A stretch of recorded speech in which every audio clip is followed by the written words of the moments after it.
I'm all in. It's not an option to back down.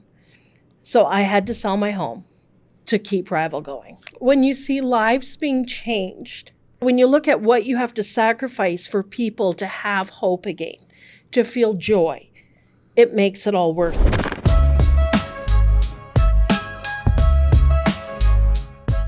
Ladies and gentlemen, welcome back to another episode of Airdrie Inside. I am your host, Chris Glass.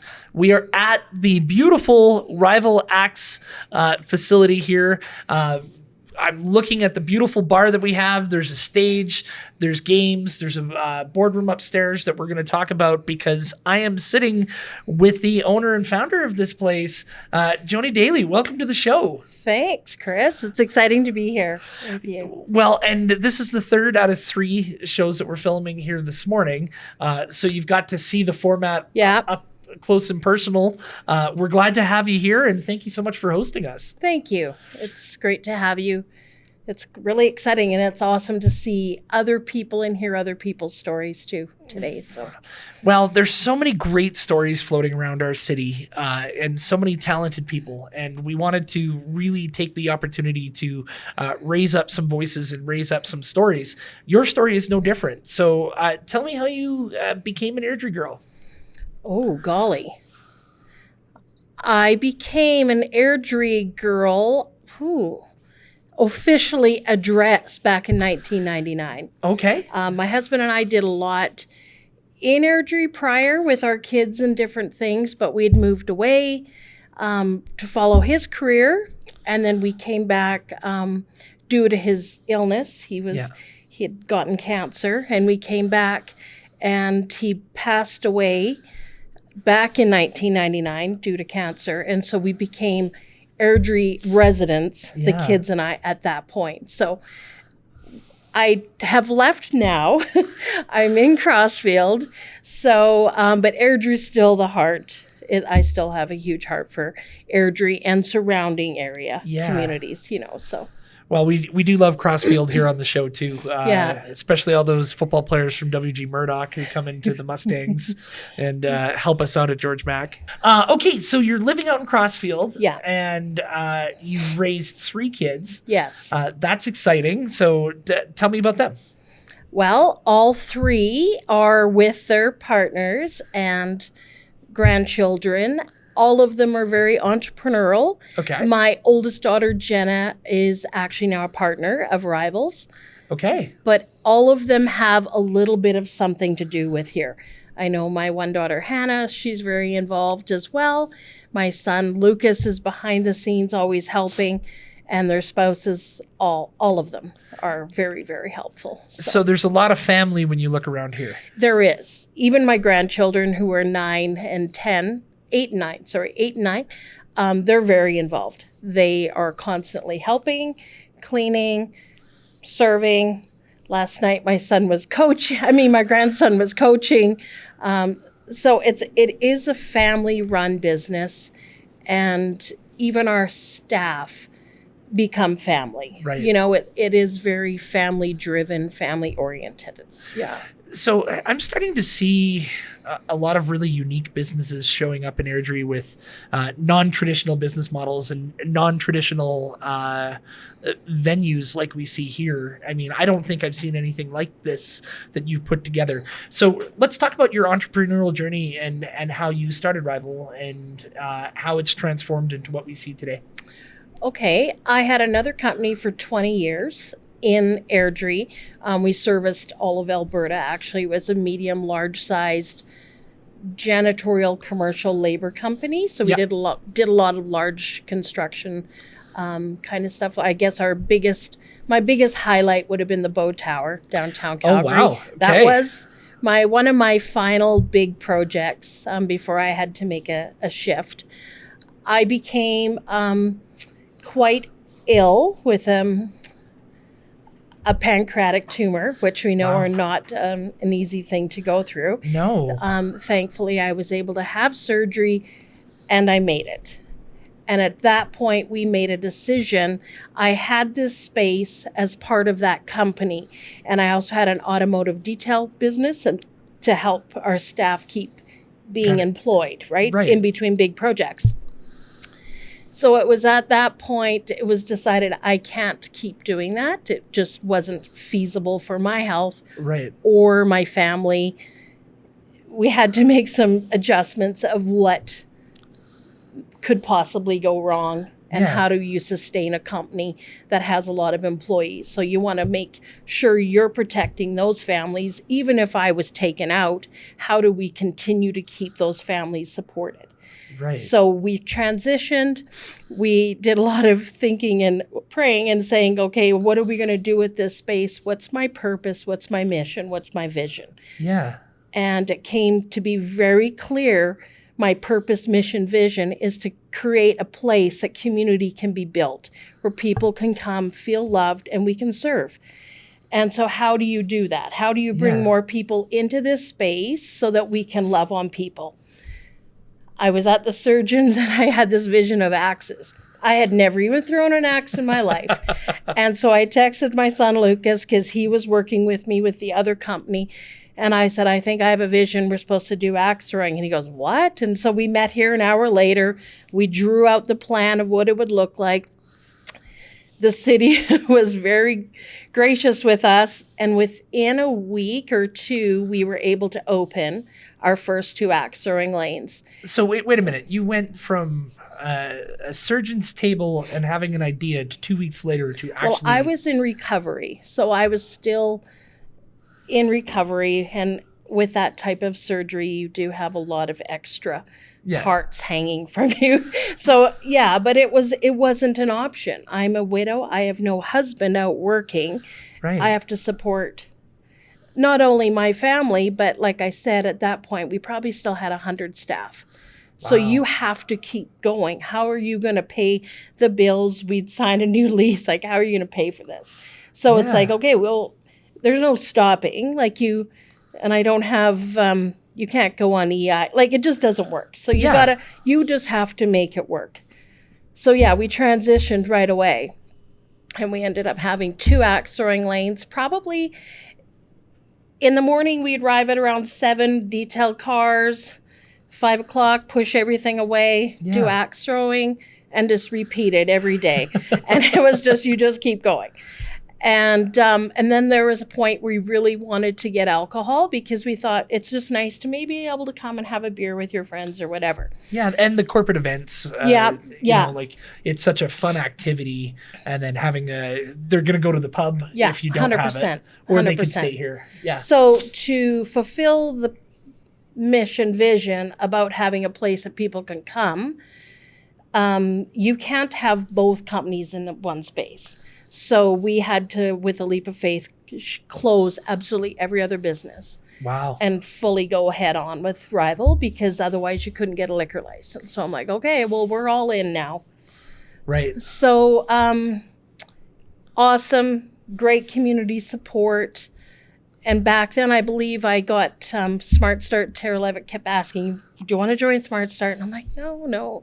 But in the end, I was glad I did because when you go from construction of 20 years into bars or entertainment, service, it's a completely different thing. Plus our industry, it's a different industry. Right. It's different culture. It's just all different. So it was excellent to go through that program. The city was amazing.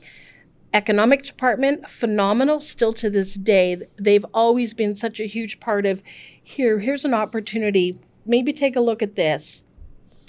So that's how that all went down. And then probably, I don't know, pre-COVID time, I guess, it got really tough. Yeah. It got really, really tough.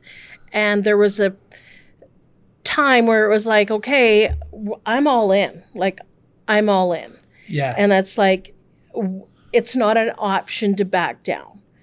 So I had to sell my home to keep Rival going. Wow. Yeah. And then, so that decision, right, to sell your home and go all in, there's no going back there. So what was that moment like where you're all in and moving forward? It's hard. Yeah. Take your time. But you have to look at the reason. Yeah. When you see lives being changed, we have a huge youth program, and you see youth kids who really, really, really struggle. And maybe children who have, or youth who have difficulty fitting into football, hockey, team sports. They struggle with different challenges. They walk in the door here and they're at home. Yeah. And they have so much freedom and they feel so relaxed, and they can partake in a youth team event, individual event. Right. And they feel joy and victory. That's what it's all about. So when you look at what you have to sacrifice for people to have hope again, to feel joy, it makes it all worth it. Right. You know, and it's been hard, but you just keep going, because you know the difference you're making. Now, I look around this venue, and I was here early on in your journey, to see the place that I see in front of me is astounding. It is a gathering place. It is a place where people should come, and it's not just about axes or anything like that. Yeah. Tell me about the transformation here, because what I see in front of me is completely different. Yeah, it is. So walk me through what's going on. Exciting. Both elements, dance studio and us, had grown to a point where we both needed to expand. Yeah. So Stephanie and I had the talks many times, and Jenna, and it was like, okay, who's leaving? Are you leaving or we're leaving? Because one of us is going to take over both spaces. So what is the best option? So they chose a beautiful location about a block away from us. They built a whole new location. So we moved into this location. I'm there at 10:45 every Saturday with Malia. Okay, yeah. So, but we had to do a really quick transformation because their building took a little bit longer, so it kept delaying us. And I'm like, we're going into our busiest season, which is Christmas time, corporate parties. So we were able to do the whole reno, wall out in 15 days.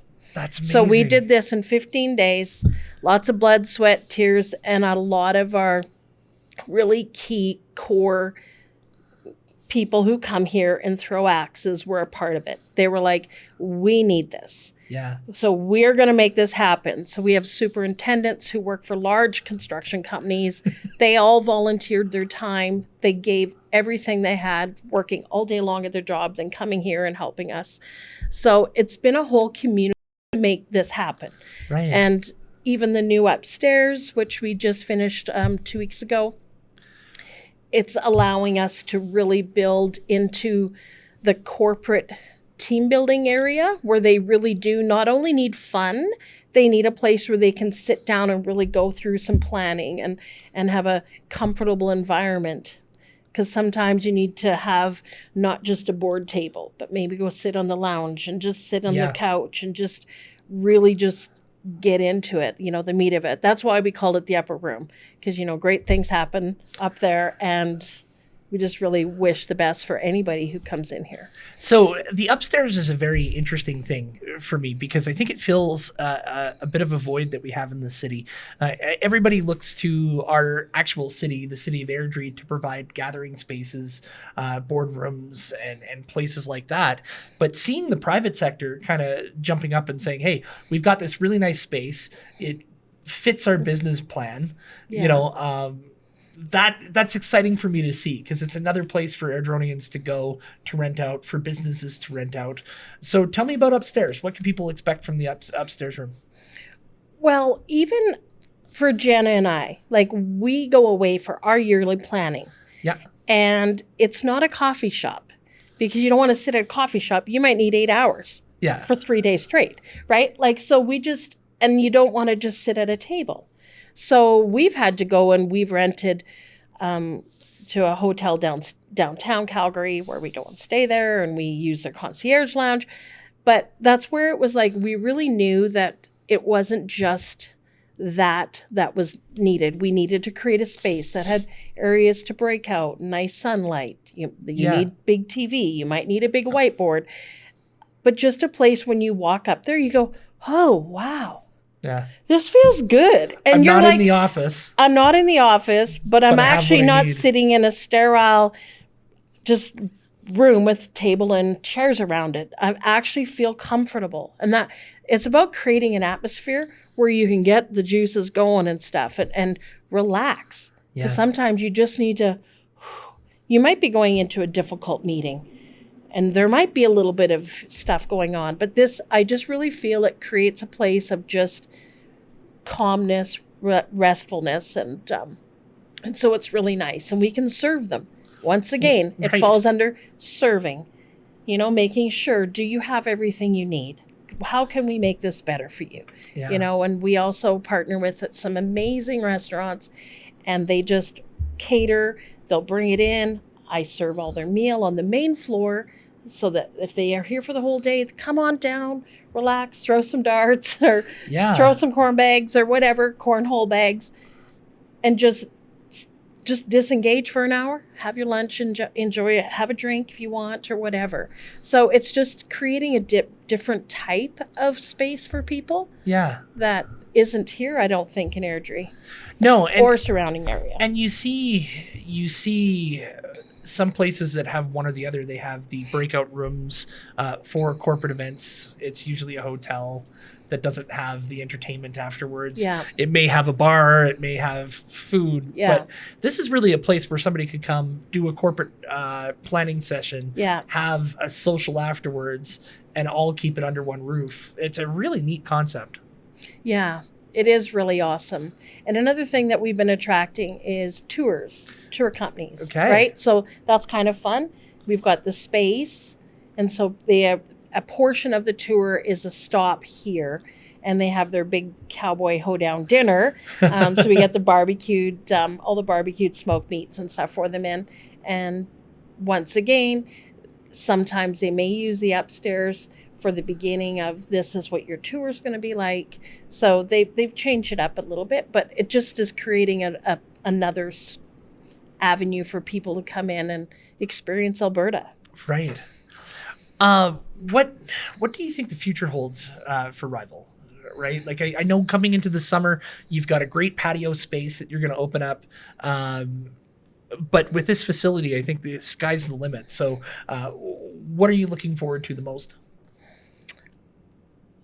I think we're looking forward to more people understanding what we have to offer in bringing a family, Yeah. just coming and sitting, just playing Connect 4 maybe.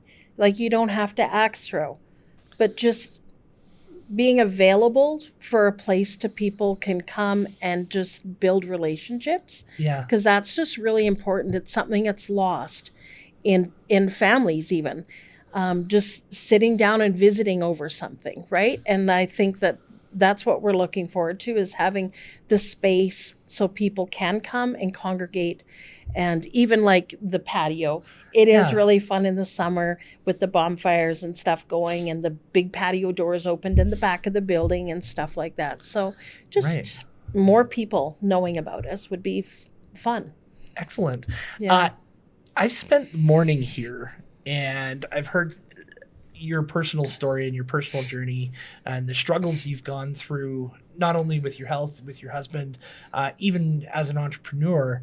The thing that blows me the most about you is your smile and your energy and your positivity.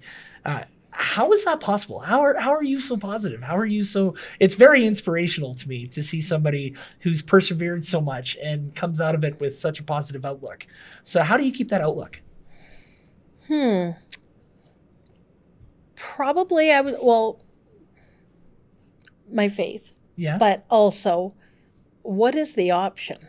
Right. And I remember, like, even when my children were young, they were 3, 4, and 7 when their dad passed. And my son's birthday was the next day or the next day after. And it's like, it still is his birthday. We still celebrate, Yeah. right? So even through sadness and grief, you need to find the gold. You need to celebrate. and so that's still what we do. We pull out the gold and stuff, and it's like, where's the gold nugget? Like, even in really bad days, there's something good. Like, Right. you just have to choose that, because what are you passing on to the next generation? If you can't show hope and you can't show strength and courage, what are we doing? Right? So I think it's just really important to always find the joy. The amount of times we'll be dancing in the bar and stuff, like, it's just so amazing. In the construction world, it's kind of negative. And so I Yes. remember the first corporate event we did here, and everybody's high-fiving and they're hugging me. This is amazing. And I'm like, what? I was just like, this is so incredible to see people have joy. But I was like, normally it's like you're getting the phone call because something was missed, but instead you're getting the thank you so much. So like I said, you can't help but have joy when Right. you are in a place of joy, right? Right. It's just awesome. Like, it's an honor to be able to do this in our city with such great community supporters. We have such a huge amount of people that we've partnered with too, right? So that's encouraging when you have other companies that are on board with you and they're like, come on, keep going, and just supporting each other. I think Airdrie is very unique in the support that one another give each other. Yeah, it's such a great city. It doesn't have like in Cochrane, if you want something funded, it's easy to get cash, right? People just write a check, but there's no heart behind it. Sorry to any listeners in Cochrane, but it seems like it's missing that side of it. Here, it's a blue collar city, but the heart and the love that people share here is something that's always blown me away personally. Yeah. So it's good to see that's affected you as well. Yeah, it is good. And like I said, everybody has a season too. Like, I'm finding maybe we can't be as involved sometimes with certain things, but it's also because we're very involved here with different charities and groups and stuff. So I think you also just have to keep focus of what is your purpose in the community, right? We're not all called to do exactly the same thing. I was not called to put in the turf like you did. Do you understand? Right. So I think it's honoring and respecting each other's call within the city, because we're all called to do something a little bit different to actually create an amazing village, right? So. And I think Airdrie right now is going through a bit of a renaissance, right? We're starting to get out of the fog of COVID, which hit our community hard, but it hit every community hard. Yeah. So we're starting to come out of that. I'm starting to see a renaissance with businesses like this starting to thrive and starting to really grow. What advice do you have for entrepreneurs coming up in Airdrie who want to follow their dream when it comes to opening a business here? I think it's really important to plug into the systems available to really research. Right. I did not research axe throwing. I did not. We opened within that night. I had 2 not even weeks. thrown an axe until the night before. But it's a little different. I'd been an entrepreneur my entire life because I was a farmer, rancher family, right? So I grew up always with my own cattle and all. Yeah. So you grew up in that atmosphere of working hard. But I think there's sometimes people just like, oh, I want to do this, and they do it. But unfortunately, they never put in the research. And now there's so many resources. Like I said, Smart Start, the city. I believe there's the another organization. I can't think of it. It's on the tip of my tongue. Anyways, it's out in Cochrane. So Yeah, that's okay. they have a great reason, but they're partnered with Airdrie. Sorry. But anyways, there's resources. Ask people, ask entrepreneurs, go in and don't ask for their secrets.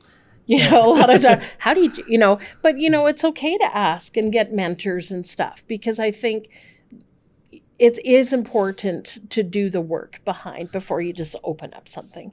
Right. But if you're called to do it, do it. Joni, thank you for giving us another reason not to go into Calgary and to keep our money here in the city. Even when it comes to corporate events upstairs, this is I had no idea this venue was so rich. So thank you for creating it. Thanks. And thank you for spending some time with me today. Thank you, Chris. I appreciate what you're doing. It's going to be great to see what's excellent. next to come. Okay, thank you. And thank you for spending some time with us today on Airdrie Inside. We're going to be back with more episodes shortly.